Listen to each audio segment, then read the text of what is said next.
पाप का फल क्यों नहीं छुपता? उनके लिए भरत भगवान के विधान की एक लाइन। पापी पाप छुपा सकता है, फल को नहीं छुपा सकता। अंगारों से खेल करे जो, जला हाथ सबको दिखता। हे जीव, बाथरूम में जा कर के छुप छुप करके घर वालों को बिना बताए आप सिगरेट बीड़ी तो पी सकते हो, पर जब ये ओठ काले हो जाएंगे तो ये ओठ कहाँ छुपाने जाओगे? जब कर्मोदय में आएगा तो स्वयं पता चल जाएगा कि तुमने छुप करके बीड़ी पी थी,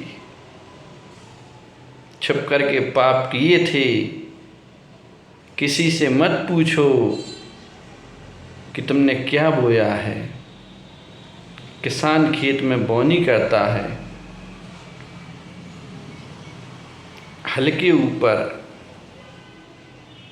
ऐसे बीज डालता है छुपा करके। क्या बोया उस किसान को पता है, पर देखने वाले को नहीं पता।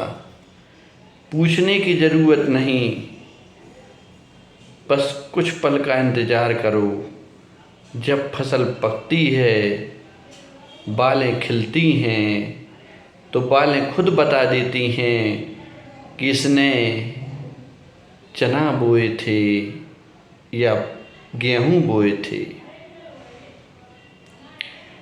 ठीक इसी प्रकार जीव कर्म करता है, छुप छुप कर करता है। तुम्हें पूछने की ज़रूरत नहीं।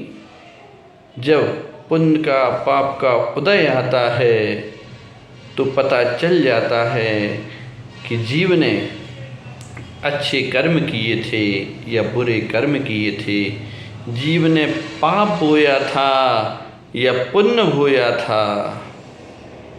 उसके फल को वह नहीं छुपा सकता।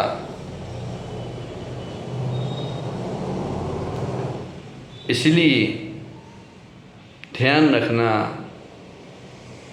पुण्य भी चिल्लाता है, पाप भी चिल्लाता है। एक टांगे पर बैठता है और एक टांगा खींचता है। पुण्य भी चिल्लाता है, पाप भी चिल्लाता है। तो कर्म ऐसे कीजिए कि जिसके फल को पा करके संसार कृत हो जाए। कर्म ऐसे करो कि आचार्य श्री विद्यासागर महाराज इस संसार से जुदा हो गए, चले गए, उसके बाद भी वह पूज्यता को प्राप्त हैं। संसार के समस्त प्राणियों के हृदय में बसते हैं। क्यों? क्योंकि उन्होंने